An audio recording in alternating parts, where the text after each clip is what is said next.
There are first a few things that I must make clear. The first thing that I have to say is that I don't come here today as a politician. Therefore, I'm neither a Democrat nor a Republican. I'm not a so-called liberal, nor am I a conservative. Moreover, I don't even consider myself as an American citizen. I consider myself as a member of a separated people and as a member of a destroyed and really skewed history.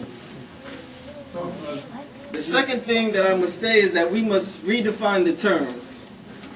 We must seek to do away with the colonized mind, how we see ourselves, and how we see each other.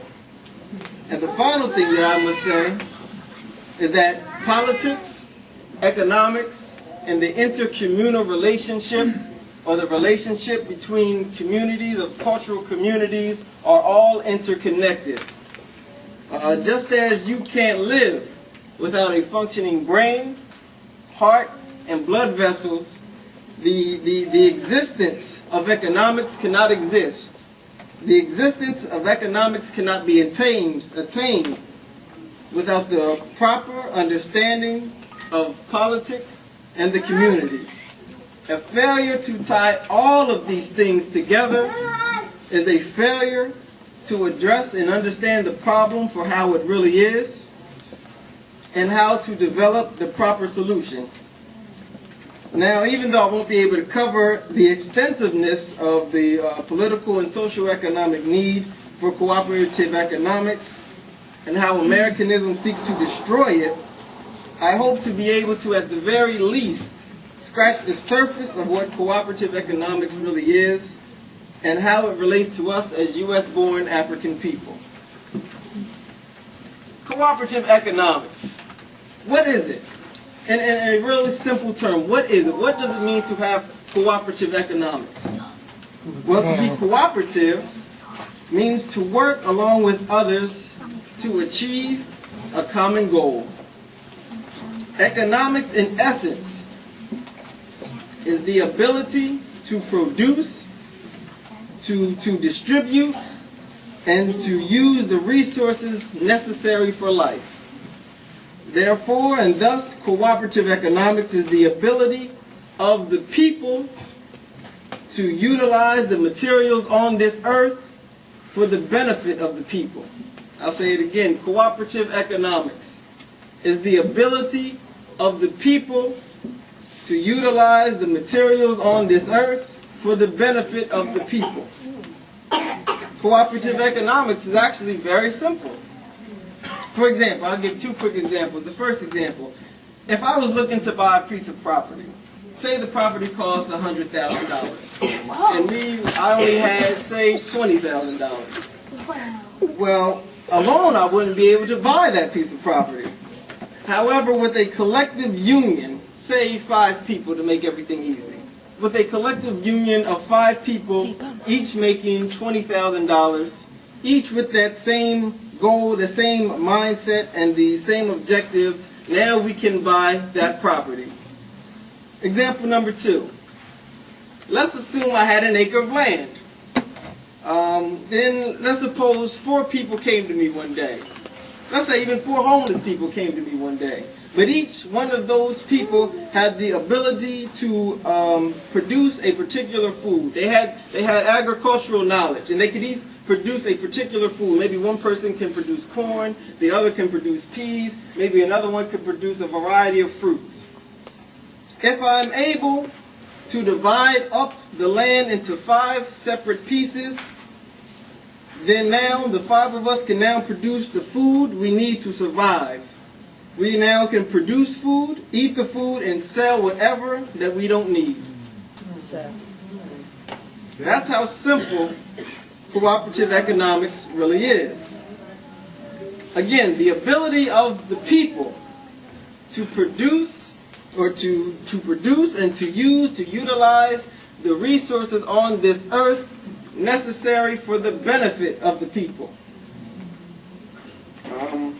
One of the greatest examples I personally believe in U.S. African history, also more commonly known as Black history, one of the greatest examples of cooperative economics, even though many Negroes, many black people alike will show no admiration for, no love, no acknowledgement for, and very, very little respect for, is actually the Black Panther Party.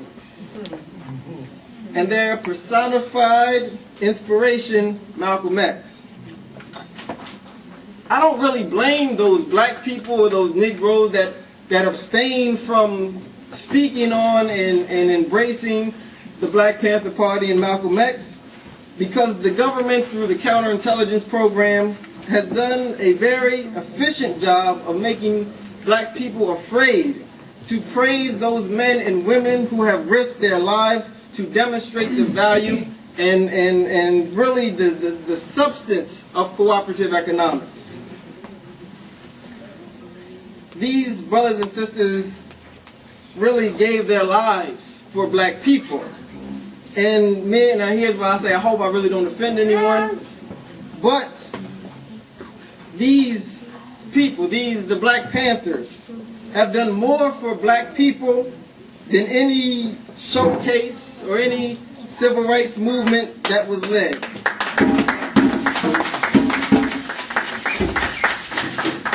The Black Panthers, through cooperative economics, developed programs, survival programs, free programs for the benefit of the people.